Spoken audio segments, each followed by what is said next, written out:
en la clase, así que por favor, si en el chat me pueden escribir cuántos tipos de factores conocen o cuáles conocen que sean los causantes de que haya algún retraso en la cicatrización. Por favor, los espero.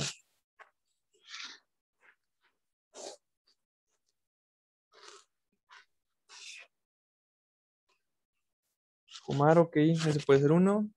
Sistémicos, infección. Bien. Enfermedades metabólicas también.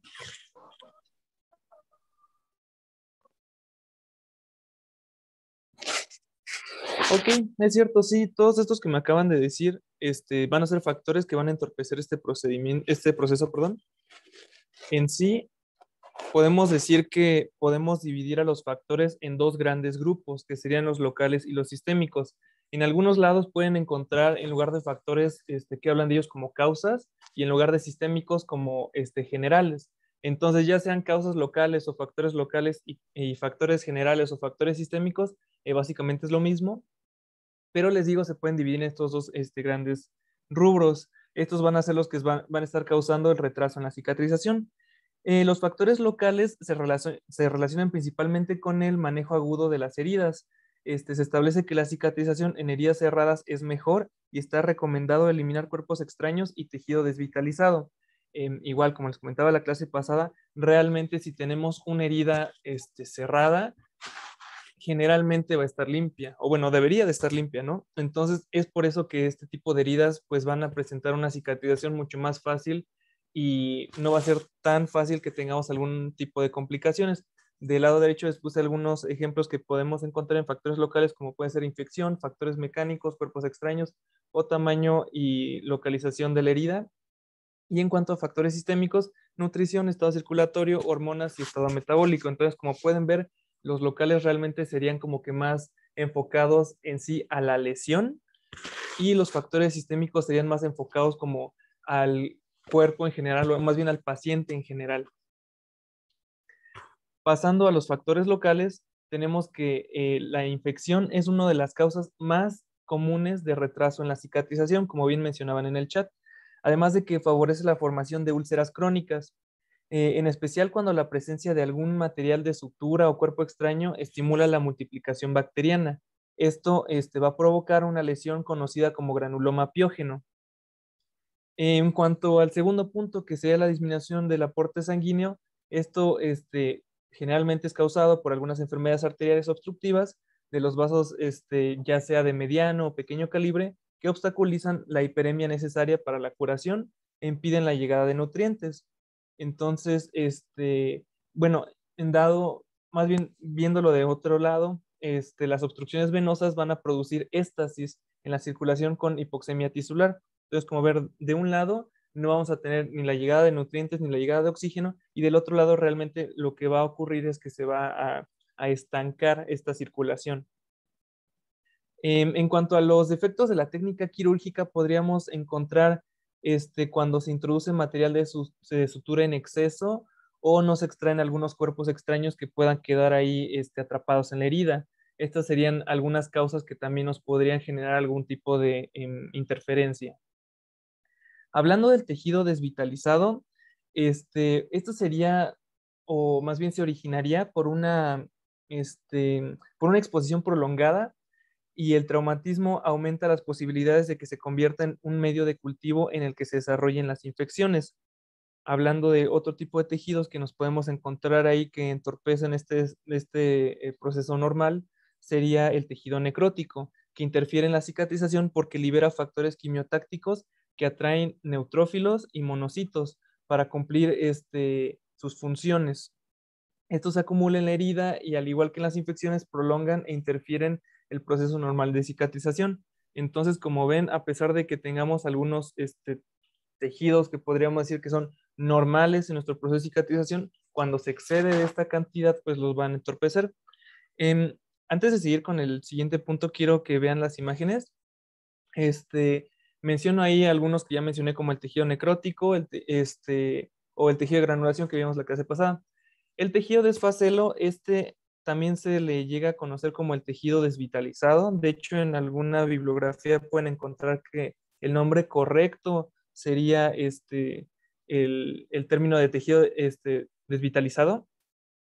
Esto lo podríamos definir como que son algunos restos inflamatorios que nos quedan, incluso podemos llegar a encontrar un poquito de tejido necrótico, que bueno, es importante que nosotros lo extirpemos para facilitar la limpieza y la cicatrización adecuada. Esto generalmente se puede hacer con una pequeña limpieza quirúrgica, no genera ningún problema, es bastante sencillo. Por otro lado, tenemos al tejido con fibrina, que como recordarán en la clase de ayer, las fibras llegan a ser un factor importante en el proceso de cicatrización, pero como les mencionaba, cuando tenemos alguna herida crónica, a veces este tipo de factores o este tipo de procesos se llega a prolongar, entonces llegamos a tener exceso de algunas sustancias, en este caso, pues sería de este tejido. Este llega a ser de color amarillo, blanquecino, se va a encontrar adherido al lecho de la úlcera y su consistencia es un tanto variable. La podemos encontrar tanto en consistencia un tanto viscosa como puede ser asemejándose hasta un poquito como similar a un gel, o también se puede llegar a encontrar como en especie de placas adheridas al lecho de la herida. Pero como les digo, esto pues básicamente van a ser proteínas desnaturalizadas, como puede ser un poco de colágena, un poco de propia fibrina, bacterias o detritos celulares que se quedan ahí atrapados y comienzan a hacer esta especie de tejido. Pero bueno, es de suma importancia retirarlo para que no entorpezca nuestro proceso de cicatrización normal. Por último, el último punto que les coloco ahí de que no se afronta correctamente, esto es porque es importante siempre que tengamos una aproximación anatómica. ¿A qué me refiero con esto? Que los tejidos similares estén adheridos o estén al lado. ¿Por qué? Esto se los voy a mencionar un poquito más adelante, pero en dado caso que no suturemos de manera correcta y nuestros tejidos estén encimados o estén invertidos o evertidos, este proceso de cicatrización va a estar o no se va a realizar o va a tardar mucho tiempo en realizarse. ¿Por qué? Porque tejidos que sean diferentes no se van a adherir entre sí. Así que, bueno, es conveniente también en ese caso saber hacer una buena, una correcta más bien, procedimiento de colocación de una sutura. En cuanto a los factores sistémicos o los generales, bueno, tenemos primero la edad, pero a veces no se llega a considerar como tal un factor. ¿Por qué? En, en los ancianos realmente el proceso de cicatrización es más lento, tanto en la fase inflamatoria como en la fase proliferativa. Además de que, pues generalmente por la edad llegamos a presentar algún otro tipo de enfermedades que puedan afectar la cicatrización. Y bueno, como sabemos, pues la edad nos hace más prevalentes este tipo de enfermedades. Pero como tal, por eso les digo, la edad no es un factor como tal, sino yo diría que más bien engloba todos los factores que están involucrados o están alrededor de la edad. Otro punto sería que inhiben el proceso cicatrizal. El mecanismo más conocido sería la disminución de las proteínas séricas en cuanto a la carencia de nutrientes. Como les menciono, la disminución de las proteínas es lo más importante en este caso, ya que las proteínas van a ser esenciales para el proceso de cicatrización. Otro punto que podemos encontrar serían los medicamentos. Hay muchos medicamentos que llegan a retrasar este proceso, pero los más comunes podrían ser los antiinflamatorios no esteroideos, inmunosupresores o anticoagulantes. Recordemos que en los pasos de una correcta cicatrización viene un proceso que se conoce como el de inflamación. Entonces, si tomamos medicamentos que retrasen o inhiban este proceso o que retrasen o inhiban nuestros procesos inmunes, pues realmente también vamos a estar perjudicando a nuestra cicatrización. Otro medicamento que se llega a mencionar comúnmente es la penicilina, ya que se menciona que este va a retrasar el proceso de la cicatrización. En cuanto a las enfermedades metabólicas, podemos encontrar la diabetes, que sería realmente la más común, ya que interfieren con la cicatrización normal de los tejidos.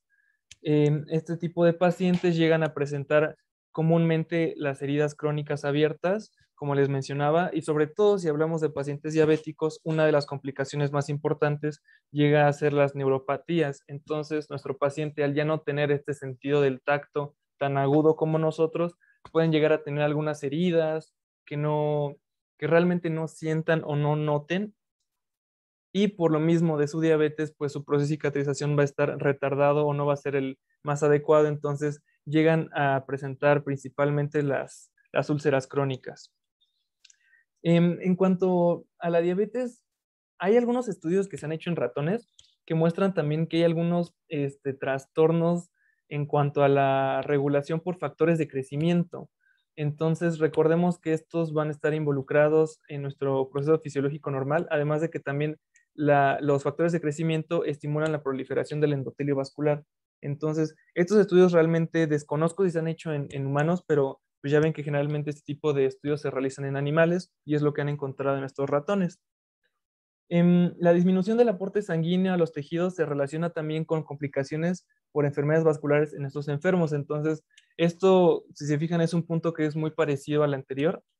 Si tenemos algunas enfermedades vasculares, pues no vamos a tener suficiente riego sanguíneo, por lo tanto, una mala cicatrización. Por último, la posibilidad de que en pocos casos la cicatrización retardada sea secundaria a transformaciones malignas en los tejidos. ¿A qué me refiero con esto? Muchas veces porque este proceso de cicatrización tiene una proliferación celular muy acelerada, esto predispone por pura cuestión matemática a que se generen algunas células malignas o que tengan algunos problemas genéticos. Pero afortunadamente esto no es tan común. En dado caso que llegue a pasar, uno de los ejemplos que podrían llegar a encontrar serían las famosas úlceras de Marjolin. Estas se encuentran principalmente en pacientes que sufrieron algún tipo de quemadura, sobre todo quemaduras importantes de grandes extensiones del cuerpo. Y como les comento, porque en este tipo de procesos tenemos una eh, producción celular bastante acelerada, es por eso que se llegan a presentar estas transformaciones malignas de las células. Sin embargo, como les comentaba, afortunadamente es muy poco común. Bueno, ya les hablé en sí de los dos grupos más grandes que tenemos de factores que van a entorpecer este proceso de cicatrización, pero hay dos en concreto que quiero tocar un poco más a profundidad. Uno de ellos sería los nutricionales. Como sabemos, yo sí me aventuraría a decir que realmente en toda enfermedad que sufrimos es muy conveniente llevar una buena nutrición para que nos aliviemos de una manera pues, más efectiva y más rápida. Claramente también en cuanto a las heridas es muy importante que tengamos una nutrición adecuada porque vamos a encontrar ciertos nutrientes que van a estar muy relacionados con este proceso de cicatrización. Entre ellos podemos encontrar estos 7. Iniciemos con los carbohidratos, que como recordarán por sus clases de bioquímica es la principal fuente de energía para el cuerpo. Entonces, por ende, esto también va a ser la principal fuente de energía para la cicatrización, ya que aquí, como les mencionaba anteriormente, tenemos o necesitamos una proliferación celular pues bastante amplia. En cuanto a las grasas, si mencionamos algunos en específico como el ácido linolénico, el linoleico y el araquidónico, estos se adquieren principalmente de la dieta y estos son muy importantes ya que van a ser precursores de los fosfolípidos y las prostaglandinas, que recordemos, estas van a constituir tanto la membrana basal como y también van a intervenir en el metabolismo de las células de la inflamación respectivamente. Entonces, si tenemos bajo aporte de grasas, ni siquiera vamos a poder generar o no vamos a poder generar células adecuadas, o dos, no vamos a poder generar prácticamente células. Así que es importante tener también una dieta con grasas. En cuanto a las proteínas, su disminución va a generar una disminución en la resistencia de la herida a tensión por una disminución en las fibras de colágena. Además de que también va a aumentar la frecuencia de infecciones por una disminución en la función de las células T. Así que también es importante que consumamos altas cantidades de proteínas. Mm, Hablando de los oligoelementos, estos son bastante curiosos porque como tal no, ¿cómo decirlo? No influyen de manera directa en el proceso de cicatrización, pero estos compuestos orgánicos van a actuar como cofactores y como parte de enzimas en procesos metabólicos. Entonces es por eso que, como tal, les digo, no influye de manera directa en la cicatrización, pero sí son importantes que los tomemos en cuenta. Los más útiles en este proceso sería el cobre, el zinc y el hierro. Por último, tenemos 3 vitaminas que son bastante importantes en el proceso de cicatrización. La vitamina A van a ser las responsables de aumentar la respuesta inflamatoria para un incremento en la habilidad lisosomal de la membrana celular. Y también una de las funciones muy importantes sería que generan una activación mayor de macrófagos en la zona lesionada. Pasando a la vitamina K, esta es importante ya que influye en los factores de coagulación, tanto el factor 2, el 7, el 9 y el 10. Así que su deficiencia va a generar trastornos en los tiempos de coagulación, por lo tanto, nos va a alterar nuestra cicatrización. Por último, la vitamina C es bastante interesante porque se relaciona mucho con la síntesis de colágena. Una falla en este tipo de vitamina o una deficiencia en este tipo de vitamina nos da la famosa enfermedad que no sé si han escuchado, la del escorbuto. Entonces también es bastante importante mantener una dieta rica en vitamina C. Pasando a los factores ambientales, tenemos estos 5, que sería la temperatura, el vendaje oclusivo, tabaquismo, alcoholismo y la radiación. En cuanto a la temperatura, tenemos que una temperatura cálida de alrededor de unos 30 grados Celsius favorece la vasodilatación y aumenta de un 35 a un 40% la epitelización. En cuanto al vendaje oclusivo, tenemos que producen o más bien, ¿cómo decirlo? Estimularía una mayor producción de colágena. Se dice que puede ser también por el factor de que al estar en un ambiente un tanto cerrado, aumenta la temperatura, además de que esto nos va a generar un aumento en la humedad o un mantenimiento de la misma. Este punto es importante mencionar porque eh, lo que les voy a mencionar es un poquito ya como más avanzado, pero cuando hablamos de curación de heridas hay algunos factores que tenemos que tener en cuenta y uno de ellos sería la humedad. Es importante estar visualizando, sobre todo en las heridas crónicas que requieren pues varias sesiones de curación, tenemos que estar revisando mucho la humedad, ni que sea muy húmeda, ni que sea una herida seca. Después de sabiendo cómo manejar este tipo de heridas, nos podemos apoyar de algunas otras herramientas como algunos apósitos específicos, que eso se los voy a mencionar también un poquito más adelante, pero bueno, en sí es importante que revisen sobre todo la humedad de estas heridas.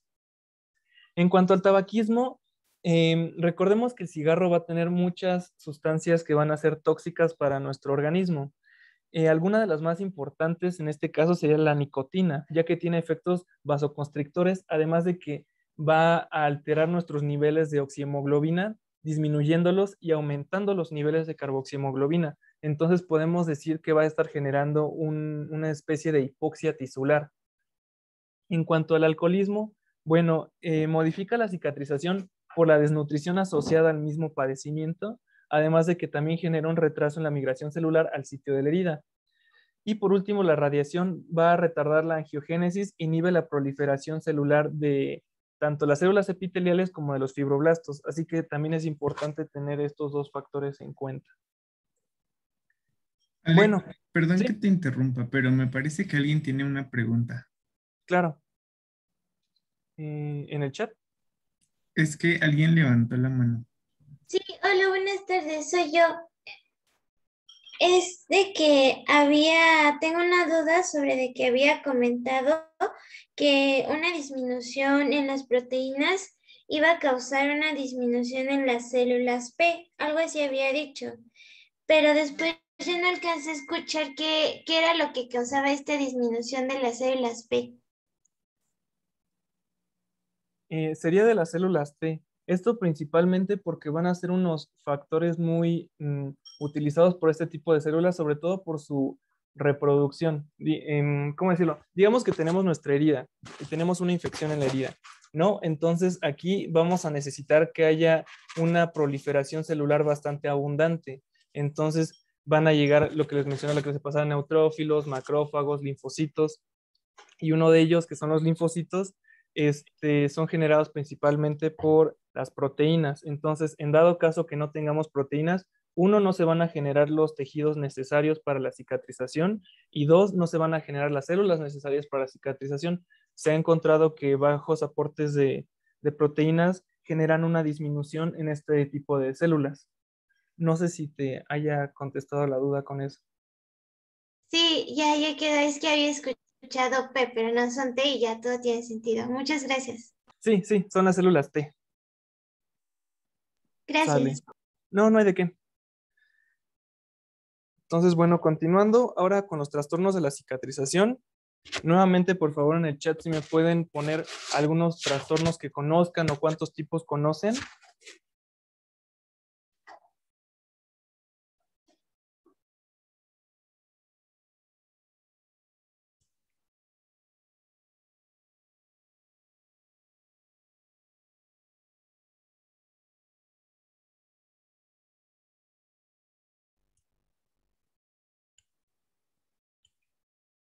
Cicatrización queloide, muy bien, esa es una. Eventración podría ser, sí. Hipertrófica también. Dehiscencia, sí.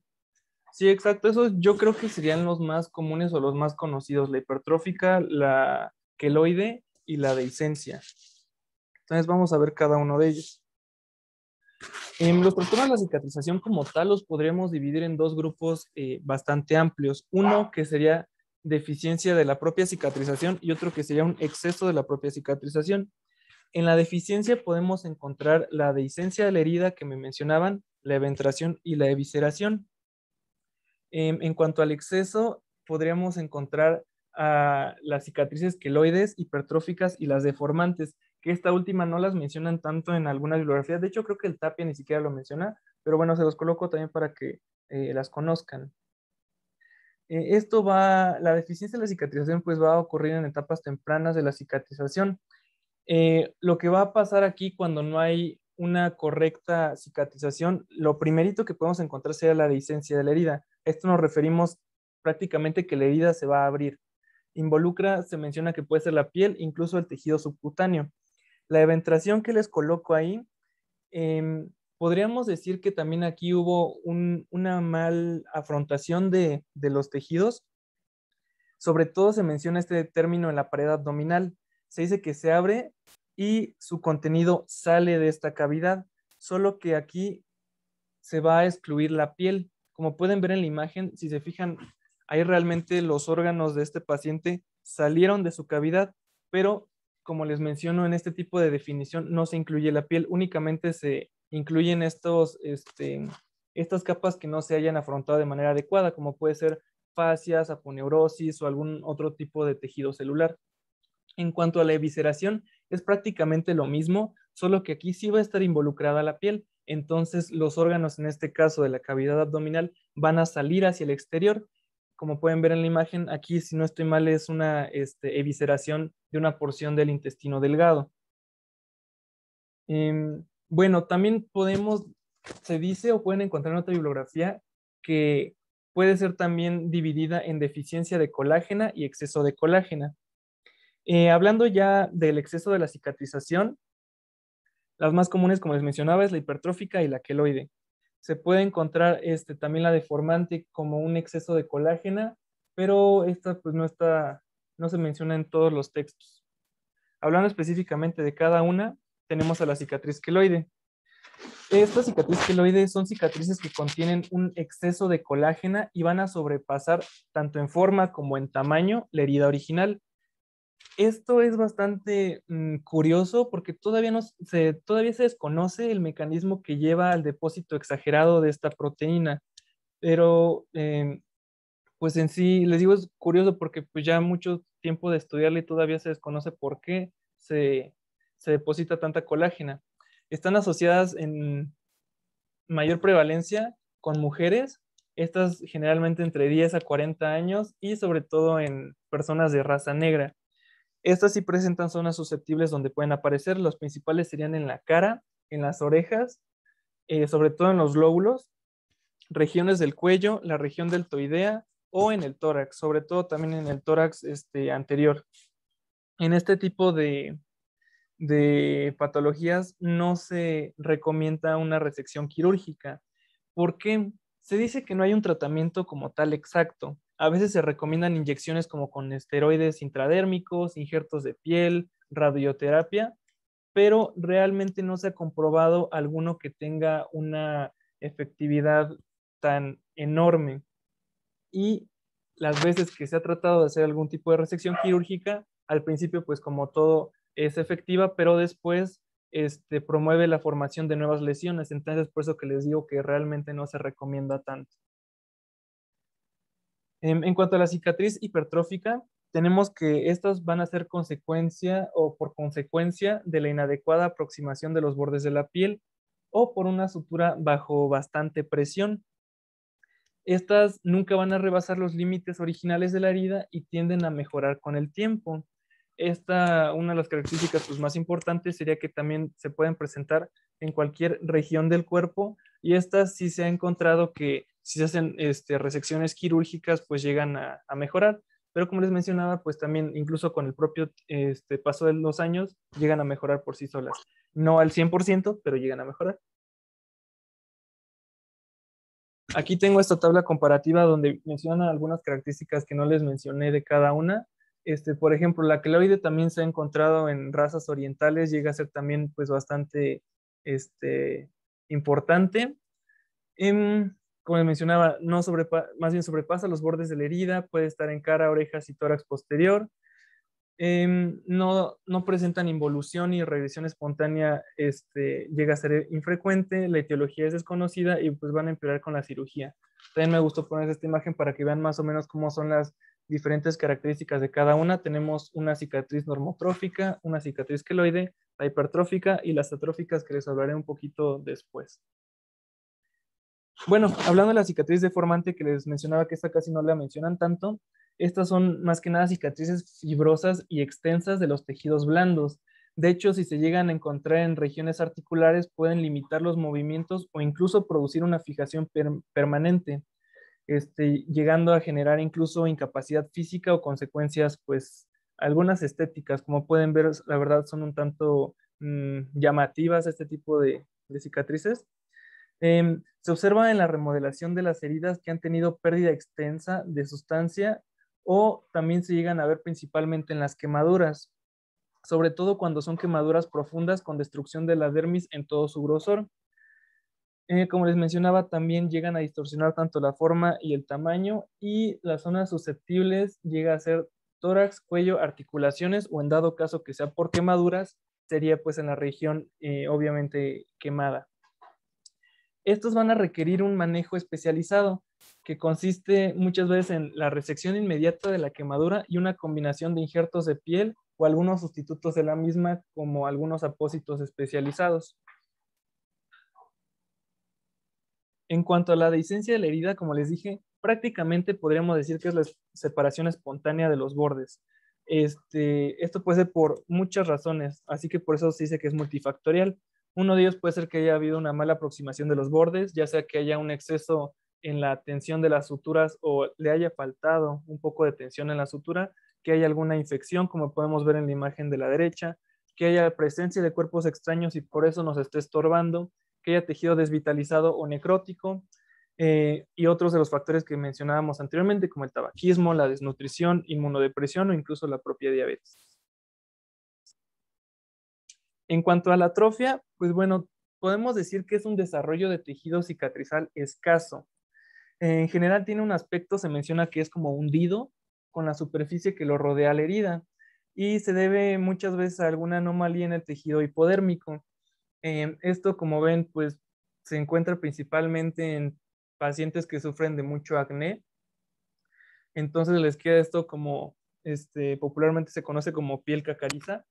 Y bueno, puede haber por muchas causas. Las principales sería la inversión de los bordes en algún tipo de sutura mal hecha, suturas quirúrgicas inadecuadas o una cicatrización secundaria. Tenemos una cicatrización patológica extra, que estas se las mencioné un poquito la clase pasada, pero sentí importante volvérselas a mencionar, que sería acerca de la úlcera y la fístula. En cuanto a la úlcera, recordemos que es toda herida o lesión que no completa su cicatrización porque no se forma esta capa de epitelio que lo cubra y lo aísle del medio externo. Puede ser por muchos factores. Una de ellas podría ser una obstrucción parcial de la circulación arterial o venosa, cuando se presenta una privación en los tejidos de algún tipo de irrigación arterial, se conoce como una úlcera isquémica, pero cuando se trata de obstáculos en la circulación venosa, se le dice úlcera por éstasis, que pues como les mencionaba anteriormente, hace referencia a este estancamiento de la sangre que se queda en estos lechos capilares. De hecho, este tipo de lesión pueden llegarla a escuchar también como la famosa llaga. Podemos tener otro tipo de úlceras también que son por las úlceras por presión. Muchas veces pueden ser por decúbito en zonas de presión constante. El dorso de los pacientes llega a ser como, puede ser, se llega a presentar principalmente en pacientes que están obligados a estar inmovilizados o tener inmovilidad prolongada. Y pues bueno, por lo general sufren padecimientos neurológicos, metabólicos o degenerativos.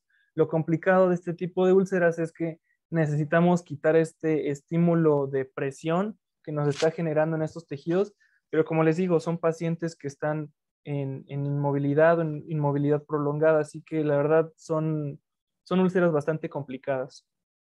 Otro tipo de lesión sería la fístula, que recordemos es un trayecto anormal o también se menciona que puede ser un tubo que comunica un tejido enfermo o incompletamente cicatrizado con un órgano o algún otro tipo de estructura, ya sea interna o externa. Esto último creo que no lo menciona en su temario, pero se los quería dar para que fuera una presentación un poquito más integral, que sería el tratamiento. Como les menciono, existen diferentes tipos de tratamientos, pero ninguno, sobre todo con las queloides, ninguno ha demostrado pues, ser bastante efectivo. La principal o de las principales sería la cirugía, que bueno, esto sería una resección quirúrgica de la cicatriz. También hemos visto que hay tratamiento con compresión, que se utiliza en heridas, sobre todo por quemaduras, y esto lo que nos va a ayudar es a aplanar y a suavizar estas cicatrices. Tenemos también el tratamiento con siliconas, ya sea en gel o en algunas láminas, que ayuda igual a aplanar y mejorar como que la elasticidad de esta piel.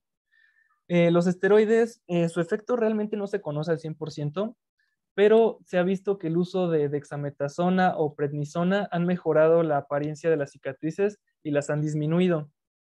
En cuanto a la radioterapia, se puede ocupar, sobre todo se llega a ver muy combinada con la cirugía, pero están contraindicadas en niños porque se ha visto que tienen alta posibilidad de afectar el cartílago de crecimiento. El tipo de radioterapia que más ocupa llega a ser con iridio, introduciéndolo mediante alguna aguja en la cicatriz. Por último, tenemos a la crioterapia, que básicamente es quemar con frío la herida, o bueno, en este caso la cicatriz, ya sea hipertrófica o queloide, solo que se menciona que este tipo de tratamiento llega a ser un tanto molesto o incluso hasta doloroso. Unos tratamientos extra que les quiero mencionar y hacer un poquito más de énfasis sería la desbridación de las heridas y la cobertura de la herida crónica.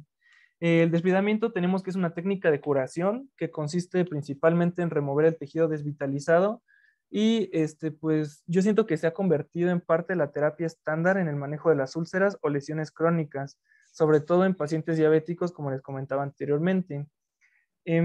Puede ser por varios mecanismos. Uno puede ser la propia desbridamiento quirúrgico o manual, que con un poquito de instrumental quirúrgico se puede retirar este tejido que estorba. También se ha visto que puede ser por un tratamiento local o autolítico, o incluso hay algunas terapias, si quieren posteriormente investigar un poquito de ello, que llegan a ocupar larvas.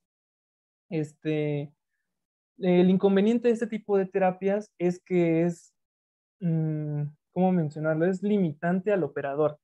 El que haga este tipo de curaciones realmente tiene que tener una práctica y un conocimiento, uno sobre la herida y dos sobre los factores que puedan estar asociados a esto. ¿Por qué? Porque este tipo de heridas se manejan de una manera muy distinta de paciente a paciente. Tenemos que estar como que contemplando sobre todo los diferentes factores que nuestro paciente pueda tener. Pero bueno, como les menciono, este es algo pues, bastante interesante. Hablando específicamente de la cobertura de la herida, tenemos que se cubren con un material de curación conocido como apósito, el cual consiste de varias capas de gas estéril que se sujeta con bandas adhesivas. Realmente el término de apósito se le podría dar a casi cualquier cosa que coloquemos encima de nuestra herida y le esté cubriendo. Dependiendo de las dimensiones de la lesión y del cambio de curación es lo que se le va a realizar ya sea varias veces al día o una vez cada día. Lo interesante aquí es que sinceramente, los diferentes conocimientos con respecto a la curación de las heridas han estado avanzando, pues, no sé, yo siento que bastante rápido. Les puse esta tablita que está aquí a la derecha porque existen diferentes apósitos industrializados que diferentes empresas han hecho y han desarrollado para la curación de este tipo de heridas, sobre todo las heridas crónicas. Pero esto sinceramente es un mundo, o sea, los apósitos son muchísimos. Tenemos, por ejemplo, los hidrocoloides, los alginatos, con plata ionizada, hidrogeles, espumas, bioandamios, incluso hay apósitos que ocupan miel. Entonces, la verdad, este tema de curación de las heridas es muy bonito. Si gustan conocer un poquito más, incluso México tiene una propia asociación. No sé si han escuchado del AMSICHAC. Es la Asociación Mexicana para el Cuidado Integral y Cicatrización de las Heridas, que básicamente se encarga de ver todo este tipo de pacientes. Entonces, como les digo, esto no está tan pegado con el temario, pero sí se me hizo como un poco importante que lo conocieran, sobre todo porque es una terapia pues bastante interesante. Por último, unos lineamientos generales que quiero que se lleven, son algunas cosas que tenemos que tener como muy presentes, sobre todo en el manejo de las heridas. El Archunda menciona muchas, son más de 20 yo creo, pero las que le coloqué aquí, en mi opinión, son las más importantes. La primera sería que el primer punto que tenemos que tener como muy claro sería determinar cuando una herida tiene posibilidad de evolucionar al cierre por primera intención y cuándo se debe de optar para esperar su evolución abierta. Para ello se debe determinar si la herida está limpia, contaminada o contaminada, como veíamos la clase de ayer. Bueno, para intentar un cierre primario, la herida debe estar clasificada como limpia. Se ha estimado que la cuenta bacteriana en este tipo de heridas tiene que ser de 1 por 10 a la menos 5 bacterias, no, 1 por 10 a las 5 bacterias por gramo de tejido. Además de que la herida debe estar libre de tejido desvitalizado y cuerpos extraños, como les mencionaba. La herida no debe ser suturada con tensión excesiva de los tejidos. Esto es muy importante porque si nosotros llegamos a ponerle demasiada tensión a esta sutura, lo que podemos generar es que los bordes se necrosen. Y como les mencionaba, pues si tenemos tejido necrótico, no va a cicatrizar. Lo malo de este punto es que no hay algún modo práctico para medir realmente cuál es la tensión adecuada. Esto realmente se hace pues con la práctica, pero pues como todos sabrán, estamos en cuarentena y no hemos podido ni siquiera hacer mucha práctica, entonces esto sí sería como un concepto que se tendrían que llevar nada más como teórico, pero sí es muy importante sobre todo que tomen en cuenta la atención que le van a poner a sus suturas que realicen en los pacientes. Los planos anatómicos se deben aproximar a sus homólogos en la reconstrucción. Como les mencionaba, si no están pares con pares hablando de los tejidos, no va a cicatrizar. Los bordes de la piel nunca deben de estar invertidos, revertidos o sobrepuestos. ¿A qué me refiero con cada uno? Sobrepuestos, que haya un tejido sobre otro. Invertidos, que sobre todo esto puede ocurrir cuando hacemos una sutura con un exceso de tensión, que los bordes se vayan hacia adentro de nuestra herida. O evertidos, ocurre exactamente lo opuesto. Los bordes se van hacia afuera de nuestra herida. En cualquiera de estos tres ejemplos vamos a tener un retraso de la cicatrización o ni siquiera va a haber una. Bueno, se ha encontrado que la infección puede llegar a disminuir con una hemostasia efectiva y si se elimina, perdón, el tejido necrótico. Otro punto importante es que las incisiones hechas con instrumentos cortantes de acero van a cicatrizar de mejor manera que las hechas con algún otro tipo de herramienta. No sé si han escuchado el uso del electrocauterio, el criobisturí o el láser. Estos muchas veces los mecanismos que ocupan es mediante quemar los tejidos. Por ejemplo, el electrocauterio se puede ocupar mucho en cirugía para hacer un proceso hemostático y funcionan bastante bien, pero sí se ha visto que este tipo de prácticas retrasan el proceso de cicatrización. Y bueno, para los niños se recomienda que las suturas sean subdérmicas, sobre todo que sean finas y de material absorbible, ya que no necesitan retirarse los puntos. Esto porque recordemos que pues los tejidos de los niños están pues son muy nobles, entonces realmente nosotros no preferimos dejar una cicatriz fea en este tipo de pacientes. El último punto que les voy a comentar, a pesar de que no hemos hablado realmente de de puntos o de suturas más bien en estas dos pláticas, sí me pareció bastante pues importante mencionárselos. Y es que los hilos de suturas fabricados con hebras trenzadas tienden o son más probables a albergar bacterias, ya sea en su trama o en los propios tejidos donde están.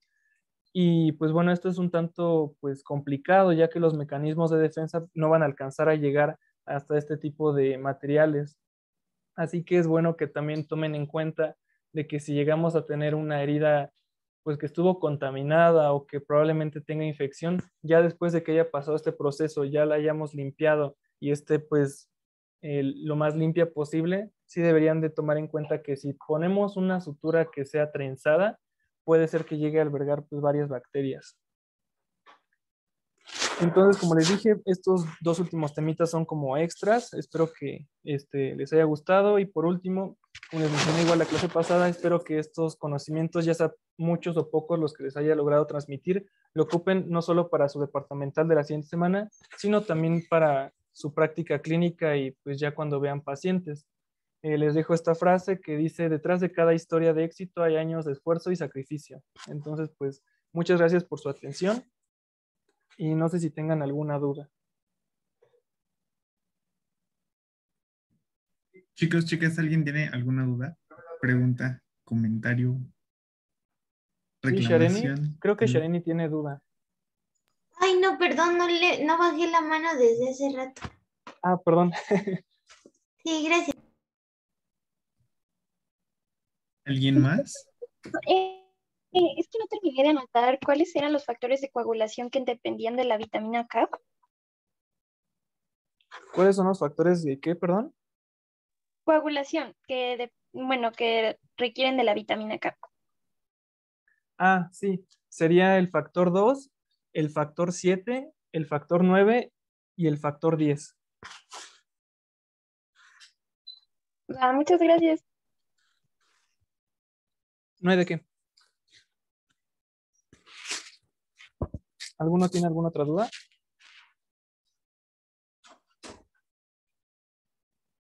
Oh, y en lo de la temperatura, es que ya no alcancé a anotar ahí. O sea, la ideal son 30 grados centígrados o no debemos superar esos 30 grados centígrados. La ideal son 30 grados centígrados.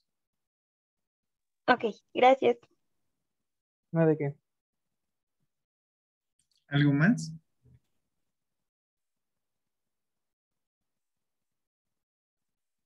Pero, ¿ideal para qué? Ideal para que haya un buen cierre de la cicatrización, además de que este tipo de temperaturas nos van a promover un proceso de vasodilatación, además de que también promueven la angiogénesis. Ah, va. Gracias.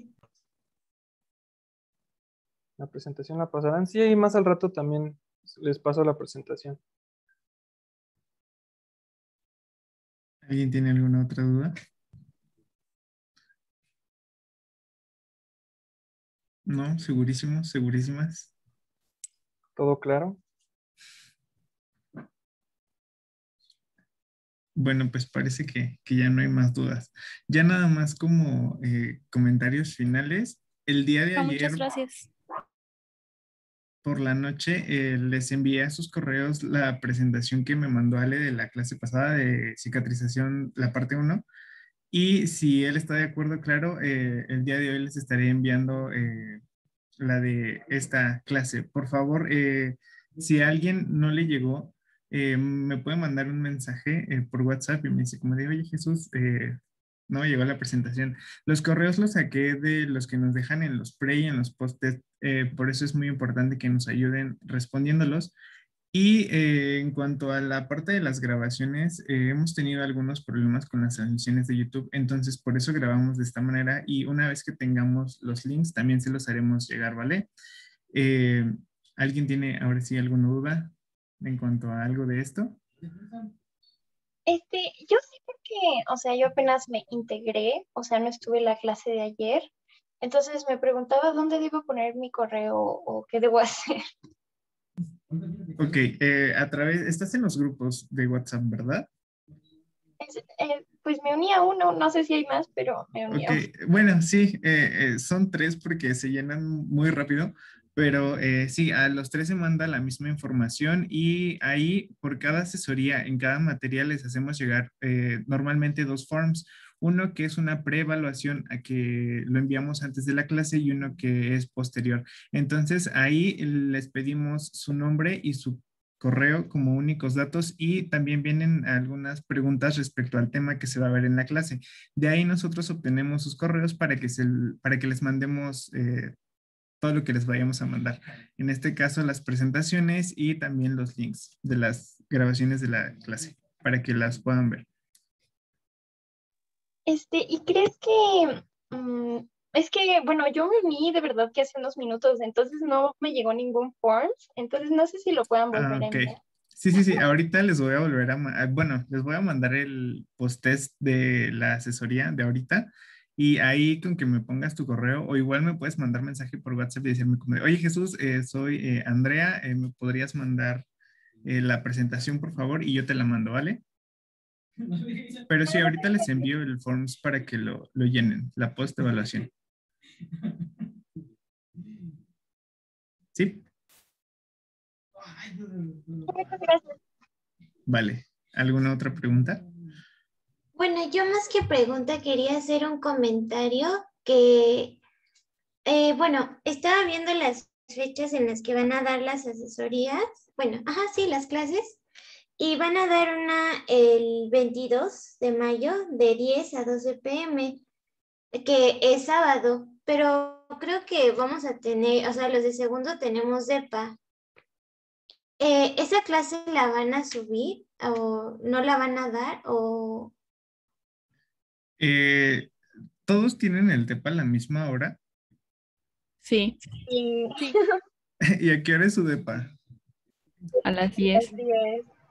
Ok, entonces voy a platicarlo con la instructora a ver si tiene la posibilidad de cambiar la hora y yo se los mando por WhatsApp, ¿vale?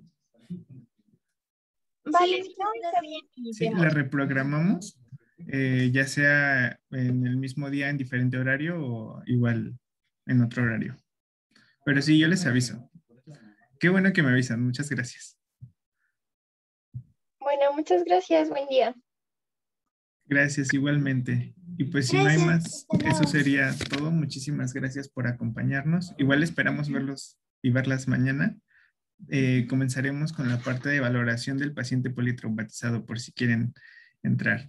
Ale, igual también a ti muchísimas gracias por habernos brindado este tema de la materia.